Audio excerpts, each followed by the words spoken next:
Tonight on CTV News at 6, an Edmonton Member of Parliament calls it quits. Alberta Conservative MP Matt Jeneroux is resigning a day after he denied rumors he was crossing the floor. Plus, legal challenge launched. The Alberta Teachers Association is legally fighting back after the province forced teachers back into the classroom. And grow the Mo. We take a look at fundraiser efforts for men's health with the launch of Movember. Temperatures will likely stay below zero all day tomorrow, and after missing out on the snow today, could see a little bit tomorrow.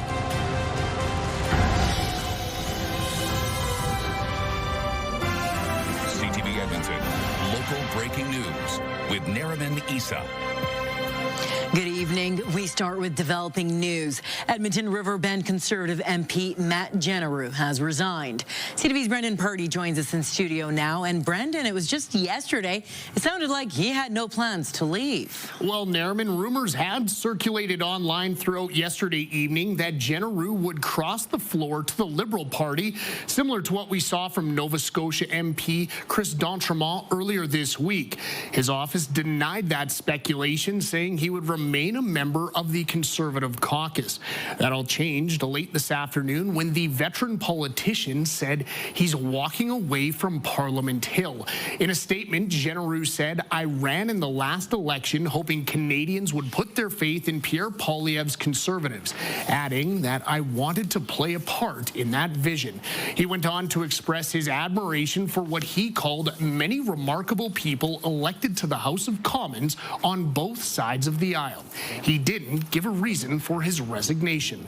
His fellow former Alberta Conservative MLA Thomas Lukazik says Jeneroux was a nonpartisan politician who acknowledged good work regardless of where it came from.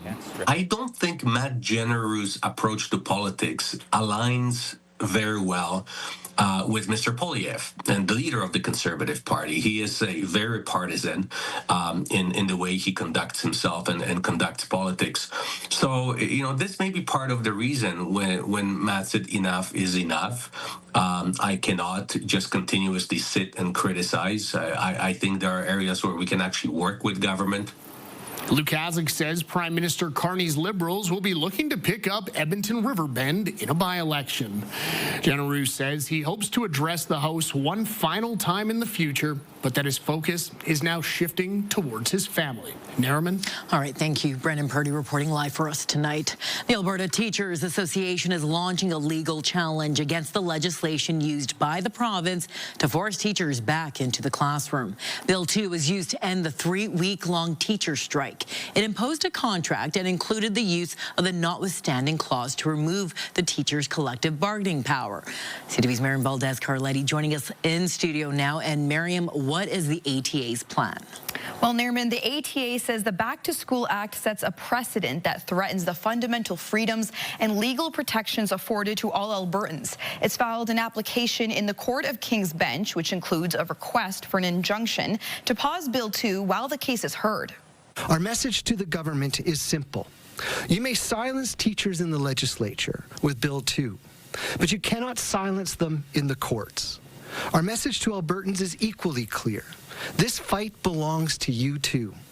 Because if the government can do this to teachers today, it can do it to nurses, to paramedics, to tradespeople, to anyone tomorrow. 1 month ago, 50,000 Alberta teachers began their historic strike after rejecting an offer made in September. It included a 12% salary increase over 4 years, hiring 3,000 teachers, and market adjustments of up to 17% for most teachers. Last Monday, the province passed the Back to School Act using the notwithstanding clause. A constitutional law professor at the University of Ottawa says the ATA's lawsuit is risky but could pay off. And if they do win in the long run, it would be very significant for them and, frankly, for Canadians in general to bring the message that these notwithstanding clauses, yes, they are legitimate in certain situations, but when they are being used illegitimately, there is a right to stand against it. The province says it invoked the notwithstanding clause because students and parents deserve full certainty that children could return to the classroom and stay in the classroom. And Justice Minister Mickey Amory says the province will vigorously defend its position in court. Neerman? All right, Marian Valdez-Carletti reporting live for us tonight. Thank you. The Premier is questioning how the province's recall legislation is being used. I don't believe that the recall petitions have been entered to in good faith. That being said, Mr. Speaker, there is no legislation on the table at the moment to make any changes. So the members are going to wait and see if any of these petitions end up getting the number of signatures, and then we'll deal with it at that time. Premier Danielle Smith says recall legislation shouldn't be used to topple a government. She says that's what elections are for. 2 recall petitions have been given the green light so far. One targets the Education Minister, Dimitrios Nicolaides. The other is for Airdrie MLA Angela Pitt. Applicants have 3 months to collect the required signatures. Police have laid more than 80 charges against 2 men after a crime spree in and around central Alberta. RCMP say it started with an armed robbery at a gas station in Caroline and ended 5 days later with a high-speed chase down Highway 21. Now, the chase 2 weeks ago began near Beaumont. RCMP say the vehicle being followed reached 215 kilometers per hour. It ended with a rollover and the arrest of 2 suspects. A 29-year-old and a 31-year-old now face dozens of charges. Alberta's police watchdog has cleared 2 RCMP officers who shot and killed a teenage boy who initially called for help. A search report says in August of 2024, 15-year-old Haas Lightning Saddleback called RCMP saying he was being followed by people trying to kill him.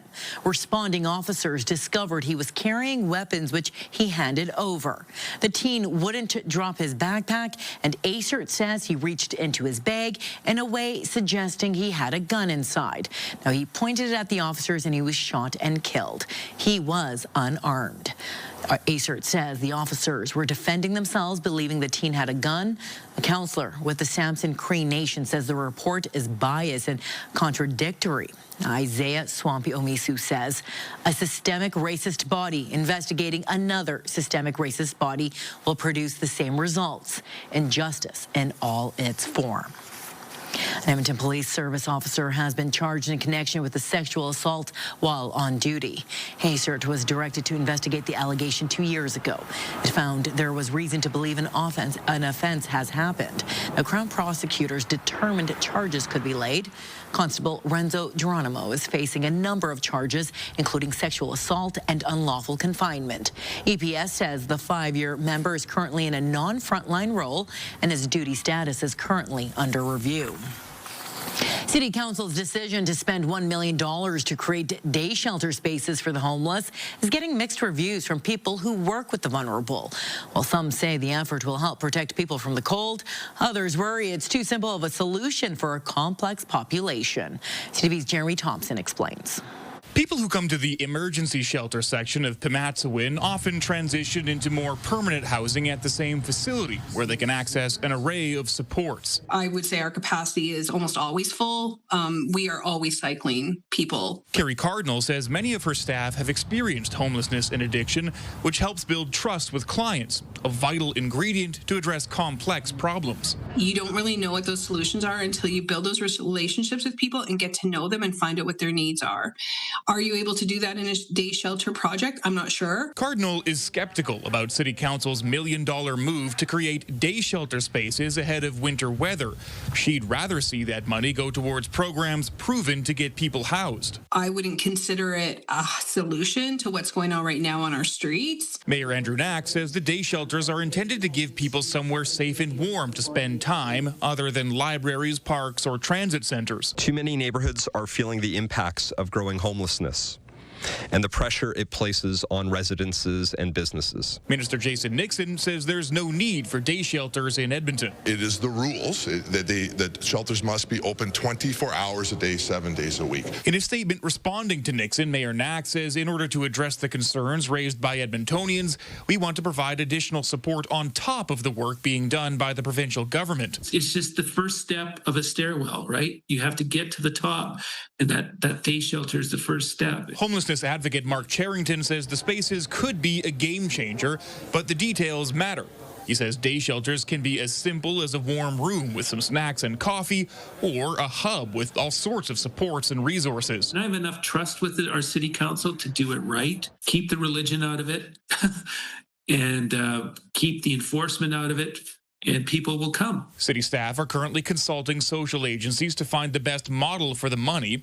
They also plan to evaluate the program down the road to determine whether it made a meaningful difference. Jeremy Thompson, CTV News, Edmonton. The opposition NDP has introduced a bill that proposes stronger rules and limits around receiving gifts. If passed, Bill 202 would have harder caps on gifts that government members can accept. It also aims to give the Ethics Commissioner more power to have those gifts disclosed to the public. We believe these decisions should be made in the full light of day, and we believe it makes way more sense to have them in legislation that has to come to the legislature to be changed instead of in regulations that can be changed by the Premier on a whim. The bill also proposes stronger codes of conduct for political staff. In 2023, the UCP government raised the limit on gifts the MLAs can accept without Ethics Commissioner approval. It went from $200 to $500. Now, it's unlikely an Alberta NDP bill will pass as the UCP holds a majority government. MLAs and military veterans gathered at the legislature today to honor and remember those who fought for our country.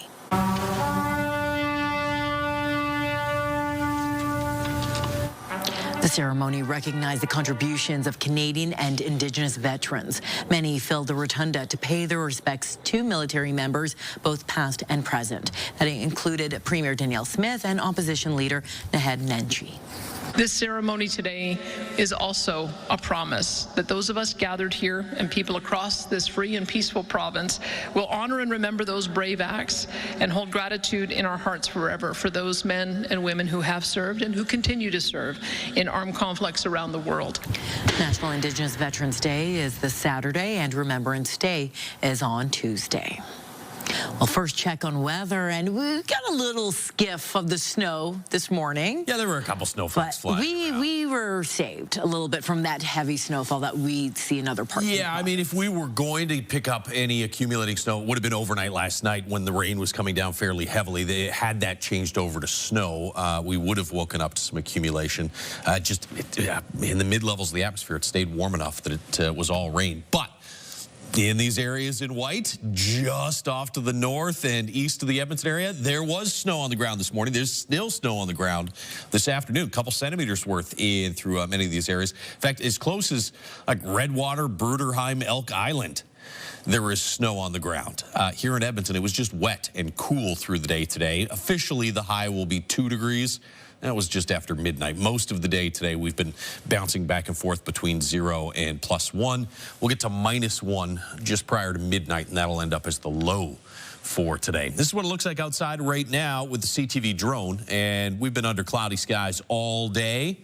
That's still the case. I think we may actually see a few breaks in the cloud cover here mid-evening. We're at 0 right now downtown with fairly light wind. You can see just off to the west and southwest the back edge of that cloud cover. East central Alberta still dealing with some snow. It's been snowing fairly decently between Cold Lake and Lloydminster through most of the day today.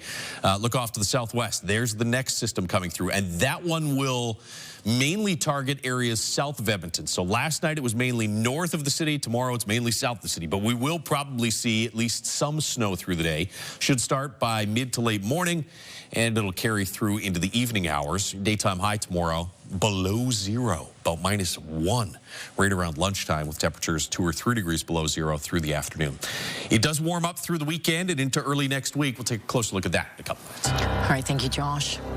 Well, coming up, men with mustaches for a cause. I grow a stupid mustache. I don't think I've ever done just a basic mustache. I don't choose a mustache, the mustache chooses me. Well, more on how growing the mo has been helping with men's health causes for decades. I think it's important for healthcare workers to remember that we didn't cause the addiction. We can't cure the addiction. A new report says Alberta's toxic drug crisis is taking a toll on frontline health workers. Brought to you by James H. Brown Injury Lawyers, the heavy hitters of injury law.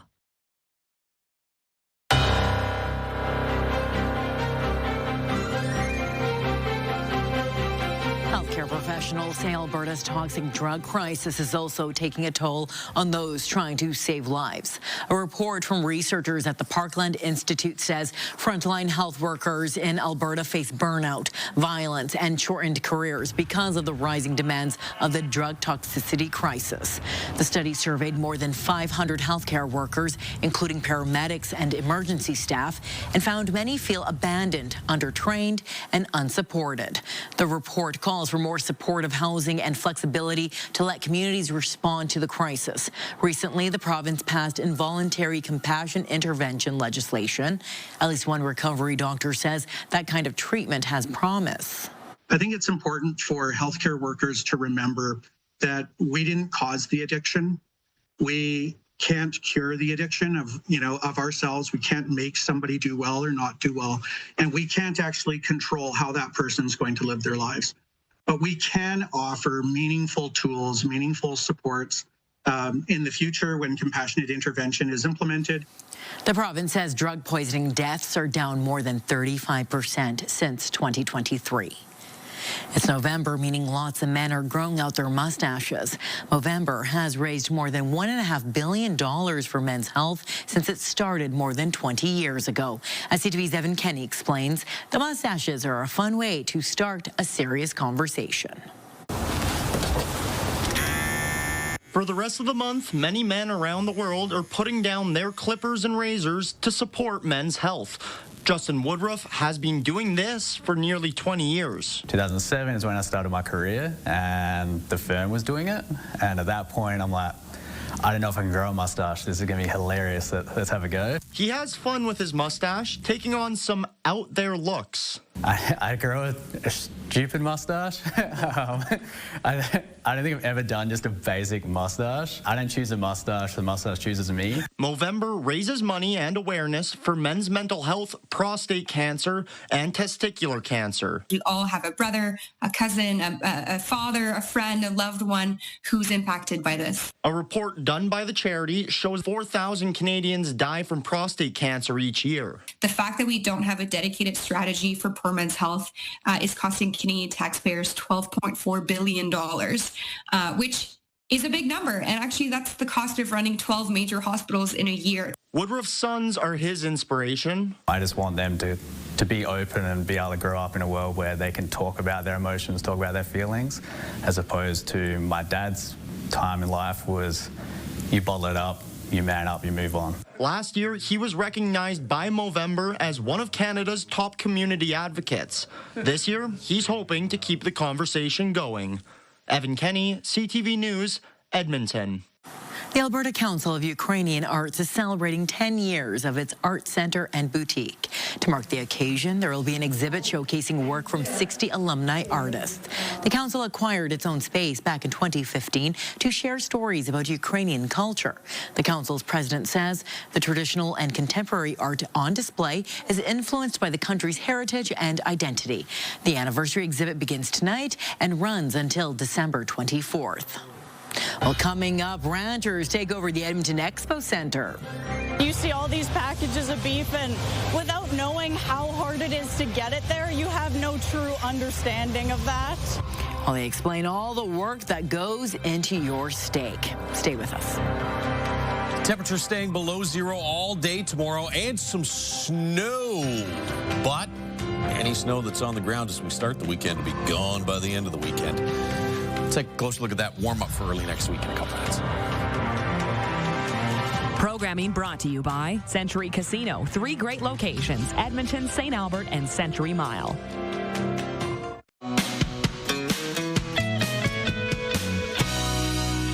Join me tomorrow on Your Morning Edmonton for Winter Car Care Series brought to you by Midas, making sure your car is able to stop safely even on the toughest of winter roads.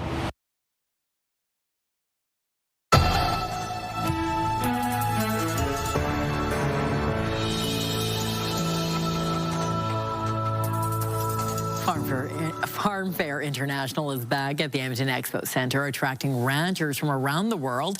As CTV's Matt Jeneroux explains, they hope to give greater insight into how much work goes into your beef. Good boy, buddy. Maddie Watkins is a grade 12 student from Okotoks. She grew up on the farm. She's been involved in a 4-H program for 10 years. Each year, the program provides her with a new steer to raise. I'm really proud of Carl this year. He is a clubby cross, which means he is a mix of a bunch of breeds that just have the best characteristics for a show steer. He's got amazing hair, and I'm loving his bone structure. I think he'll make a fantastic show animal. Watkins wants to use this weekend to shine a light on something she says is overlooked by many. You just show up in the grocery store and you see all these packages of beef, and without knowing how hard it is to get it there, you have no true understanding of that.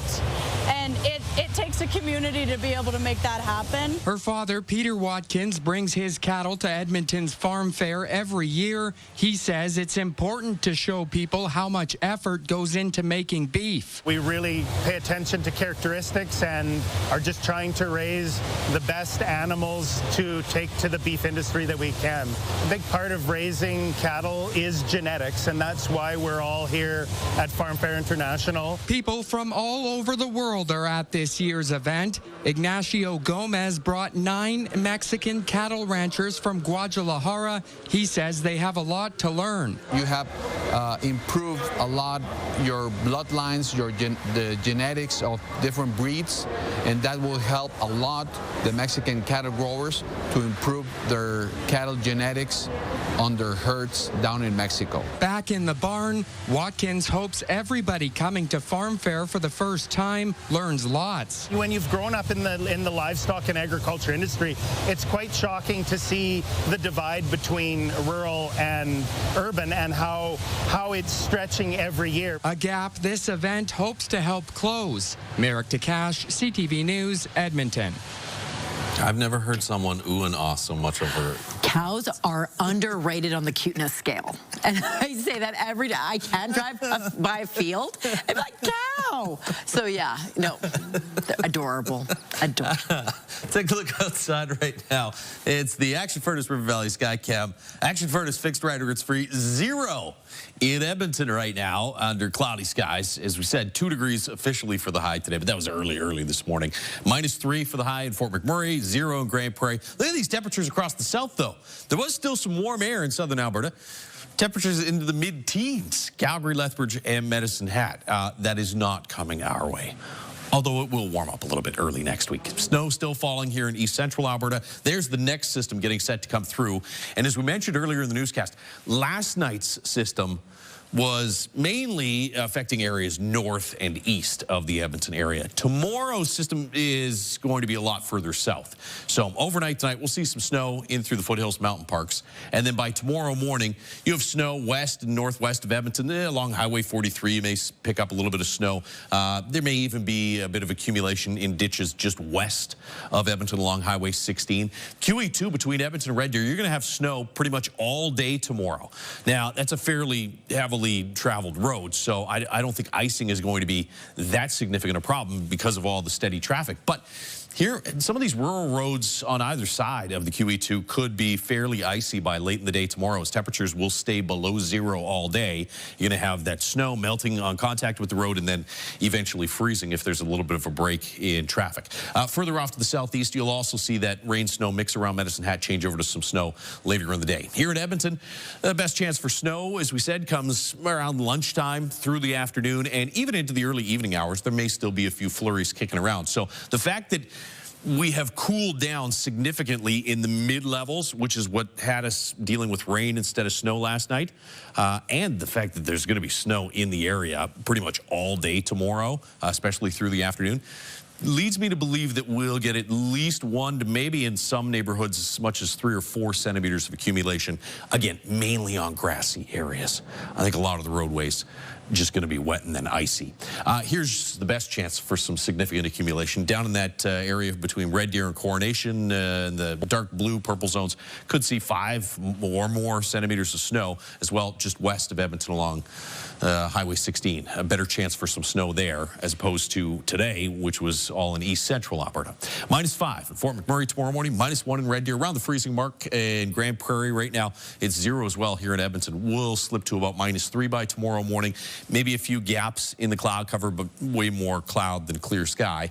Cloudy all day tomorrow with snow starting by late morning, continuing right through into the evening, and briefly we'll get to about -1 around lunchtime, but for most of tomorrow afternoon, should be 2 or 3 degrees below 0. Midnight tomorrow is the absolute final deadline in the Mighty Millions Lottery, supporting the Stollery Children's Hospital Foundation. Go to mightymillionslottery.com, and you could win the $2.5 million grand prize package. Temperatures back above 0 Saturday afternoon with some sunny breaks later in the day. Should be about 6 or 7 degrees on Sunday. We're close to 10 Monday. And then even Remembrance Day looks fairly mild, about -3 in the morning, 8 degrees for a high in the afternoon. We'll stay mild through the first half of next week, and then another little cool down towards the end of next week. Thank you, Josh. Well, still to come, several American flights are going to be grounded due to the continued government shutdown.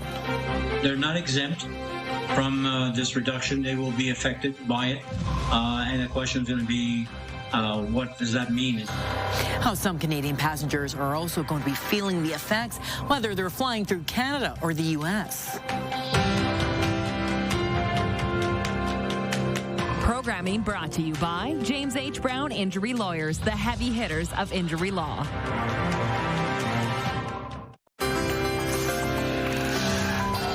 Taking a look at today's markets, the Canadian dollar traded for 70 cents to the American dollar.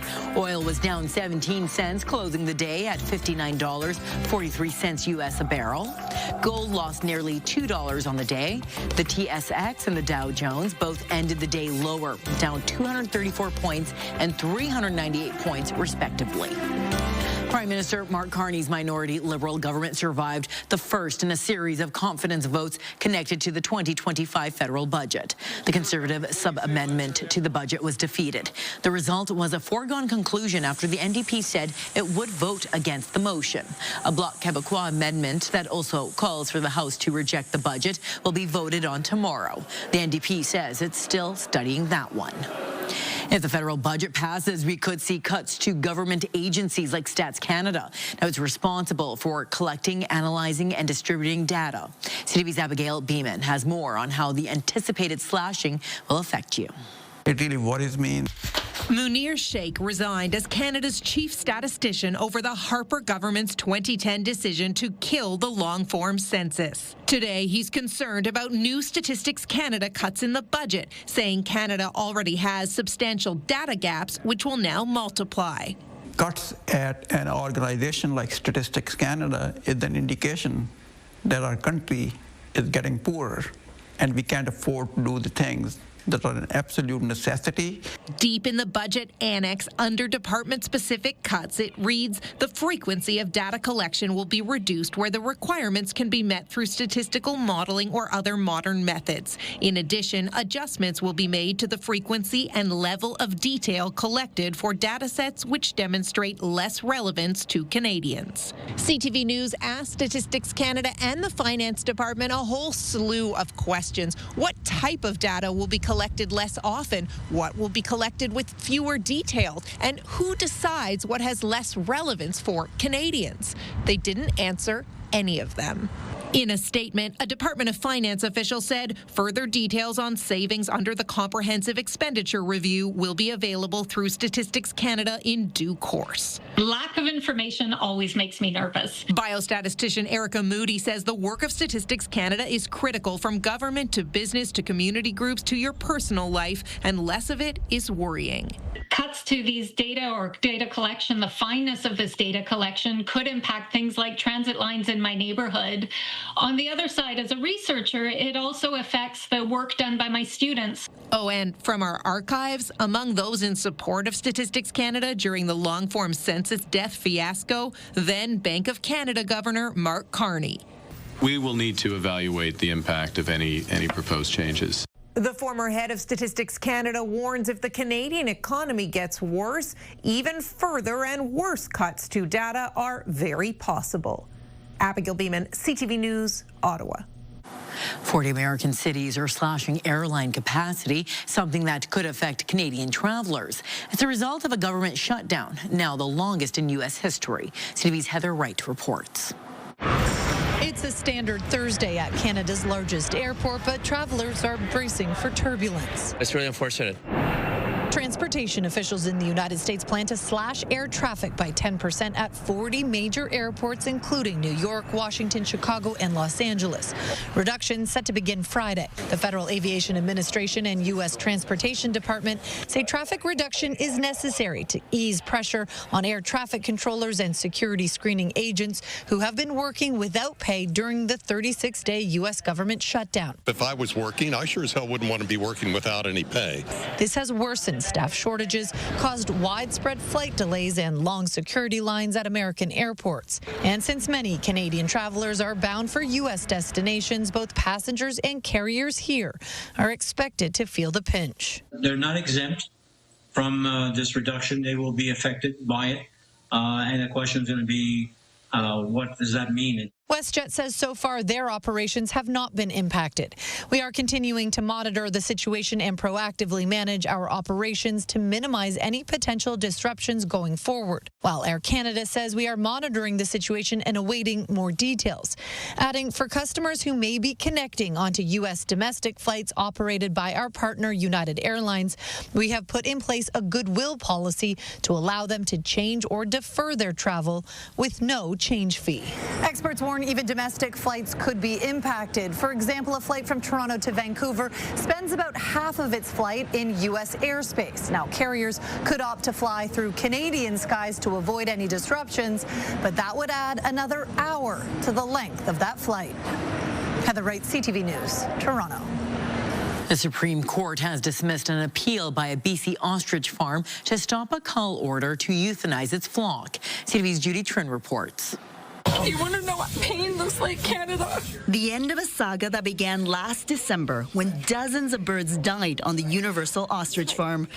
She's going to lose everything she's ever loved for 35 years. The Canadian Food Inspection Agency found traces of H5N1 in 2 dead birds and ordered the flock to be culled to contain the virus. The farm fought the order to the Supreme Court, which dismissed the case. We obviously are pleased to see the decision of the Supreme Court. This is a decision that is following the science and evidence. More than 300 birds will now be euthanized. Virologists say testing the birds is not an option. There's really no practical way to actually test these birds. We don't know where the birds might be shedding virus if they are indeed still infected. These are 7 to 9 foot tall birds that are very strong, very fast, very dangerous to people. Under the Health of Animals Act, the CFIA can now move ahead with depopulation and disposal and warns that attempts to obstruct the work of its officers could result in prosecution. Dozens of protesters continue their march. Today you test our faith like you've never tested our faith before. Praying for a change of heart. The farm was supported by members of the Trump administration, including Secretary of Health Robert F. Kennedy Jr. and Chief of Medicare Dr. Mehmet Oz.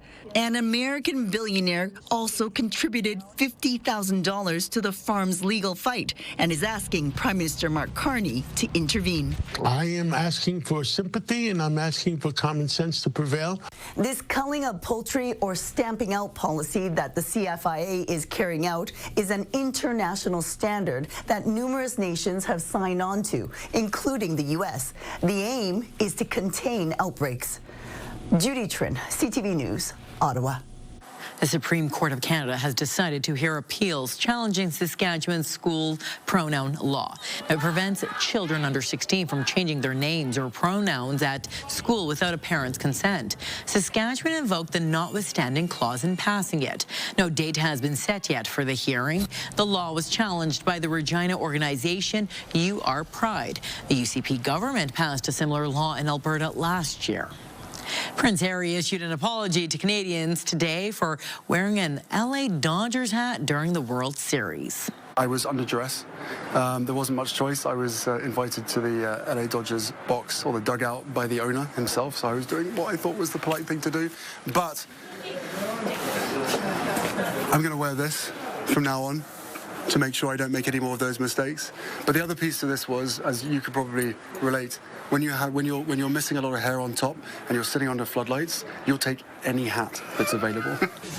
The Duke and Duchess of Sussex were spotted wearing matching Dodgers hats when the Jays and the Dodgers faced off in LA. Some Canadians questioned why the fifth in line to the throne wouldn't have been actively supporting the Canadian team. Now, the prince said despite wearing the LA hat, he was rooting for the Blue Jays. Well, still ahead at Chapter 4 of the crime tapes. More than that. This is based on evidence. How can you accuse me of killing my wife? The interrogation of Michael White after his pregnant wife went from missing to murdered 20 years ago.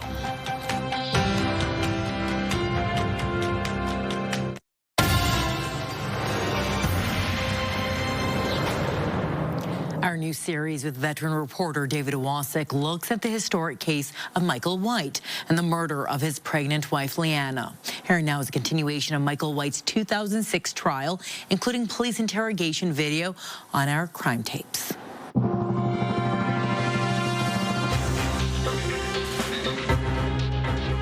Michael White's police interview was captured on video, and the jury at his second-degree murder trial was able to see how he reacted when confronted by homicide investigators. Have a look at our latest chapter of the crime tapes. Michael White takes the bite of a sandwich during this police interview.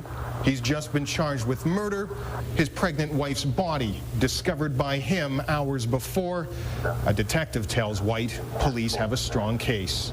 This isn't just a hunch. This is more than that. This is based on evidence. How can you accuse me of killing my wife? With that question, homicide detective Ernie Schreiber tells White about witnesses who spotted Leanna White's SUV and security video showing her truck and possibly Michael White himself. Your SUV? That's right. That's me. Want to see it again? Yeah. White also hears about what's in the garbage bags police watched him transport. I don't recognize him as White Pants, no. I'm sorry, sir. But your circle right in my shirt. Your shirt? Mm-hmm. Put in the garbage. Along with these bloody pants. The broken lamp. But White is adamant. I do not kill my wife. Schreiber continues to press his suspect. Did she die as a result of the actions of a person who didn't care about her at all? He's got some pretty good shoulders, Mike. But I can't imagine the weight that's on him now. The interview ends shortly after with White saying he's exhausted, but admitting nothing. On the witness stand, Michael White looked at the jury and stated he did not kill his wife. The defense opened its case with the accused testifying under oath. Michael White stood in front of a packed courtroom in a dark gray suit, white button-down shirt, taking the stand in his own defense. His lawyer asked if he killed his wife. White, nearly in tears, stated, "I absolutely did not kill my wife. This is my world. I never hurt her, never laid a hand on her, never pushed her, never beat her." White explained away the Crown's evidence of DNA in garbage bags and blood throughout his home with his testimony saying, "Those bloody materials, everything that this is about, has nothing to do with Leanna's death or her disappearance. It all has to do with a nosebleed." White stated his pregnant wife left for work as normal on the day she disappeared, but 3 weeks prior, she was struck in the nose while their 3-year-old daughter played with a coat rack. White testified he tried to wipe up her blood with his shirt, put on rubber gloves because his hands were dirty from work. White stated he finally talked his bleeding wife out of going to the hospital, but not before they had walked out to their 4x4. He testified he unwittingly picked up the garbage bags from a dump site he claimed he and Leanna had used in the past. There wasn't much that could be disputed about the strength of the Crown's evidence, but it did lack one thing: a concrete motive as to why Michael White would murder his wife. But would that make a difference? The jury came back. CTV News broke into live programming, and then at 6 p.m., a full segment on the verdict. Here is one of the most important chapters on the crime tapes. Our David Owasik has been there every step of the way in this case, and he joins us tonight from the law courts with the emotion and the reaction from today's verdict. David.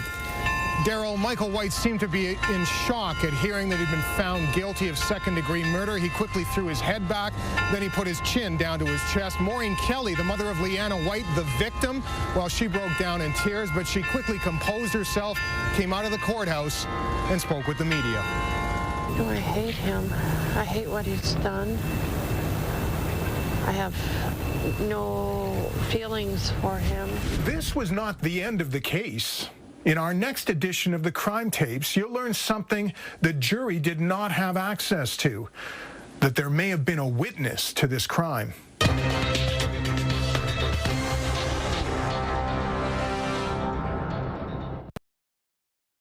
Programming brought to you by Superheroes and Blockbusters with your Edmonton Symphony Orchestra. Learn more at winspearcenter.com.